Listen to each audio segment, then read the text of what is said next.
Hi, everyone. Welcome to another video. My name is Chris Capitura. I'm here with Dr. Sharif Ibrahim, and today we're going to talk about sugar. As the title said, is your body addicted to sugar? Now, a lot of people will argue that it is not an addiction. We're here to tell you that it is. And what we're going to be doing is talking about the effect of that addiction, and then more importantly, even the processes. Sharif, we both agree that sugar is an addiction. We know that people, when they're sad, they'll reach for something that is sugar or will eventually turn to sugar in the body. Or if they're happy, they might even go and do that. A lot of people celebrate with sugar, right? We have birthday cakes and all that kind of thing.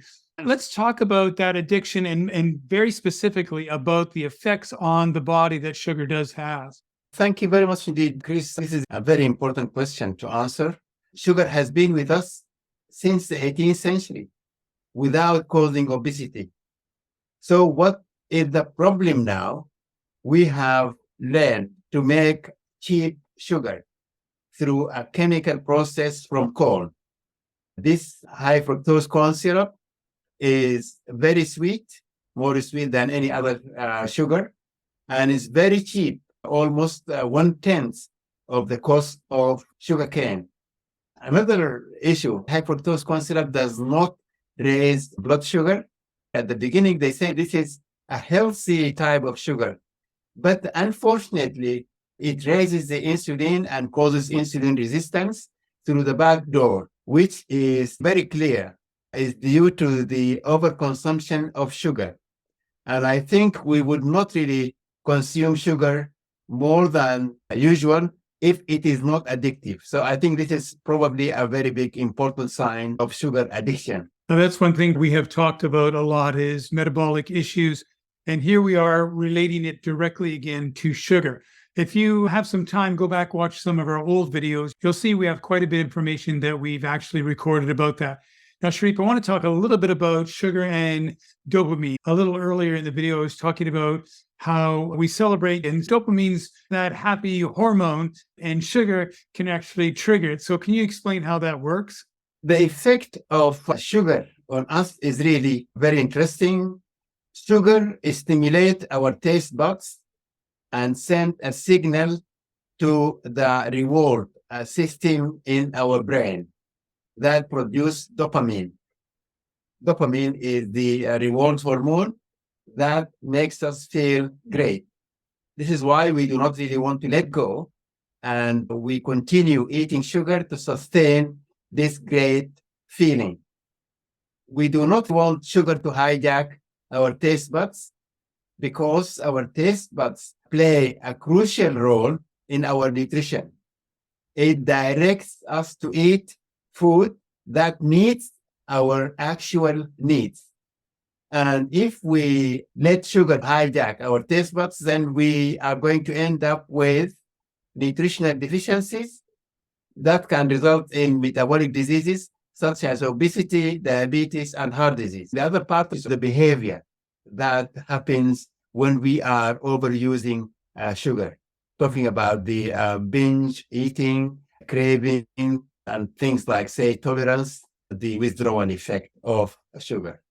So all of this really points towards it being an addiction. It is quite obvious through all of this research that's the case. And of course, this effect of, like you called it, the pandemic of obesity, it's evident. All you need to do is go into any supermarket and you're going to see all these people that are now significantly overweight. A lot of people called it the COVID-15 or the COVID-30, where they gained 15 or 30 pounds. Some people have gained even more than that, and they're comfortable with it, unfortunately. And the process now that the gut and the brain have linked up, it's become, if we don't want to call it an addiction, some people may find that too abrasive, but it's become commonplace for you to get the reward in your brain.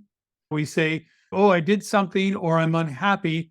Sugar comes into my body. As Sharif mentioned, the part of the process is that it creates this dopamine, which is a reward. You feel better. And now, why would you leave that? Why would you walk away from it? Sharif, let's talk more about the process itself that are causing the addiction and, more importantly, are perpetuating the weight gain and the addiction itself. Besides dopamine, sugar also could really trigger some other hormones, including serotonin, which is the happy hormone. It also releases the opioid like morphine. We know actually sugar is strongly controlled by insulin. Insulin is a very powerful hormone, which will make people eat sugar without really actually thinking. If your blood sugar goes too low, this is a life-threatening state because hypoglycemia can precipitate epilepsy and it can lead to death. Your brain cannot really work without adequate amount of sugar. So this is a life-threatening condition and has happened because of the effect of insulin, particularly if you take high amount of sugar, which is going to stimulate production of a high amount of insulin, and that is going to end up giving a sugar crash with very low level. And that what makes sugar addiction and the behavior associated with sugar addiction is more powerful than drugs. To some people listening, this is going to sound a little scary what you're talking about here.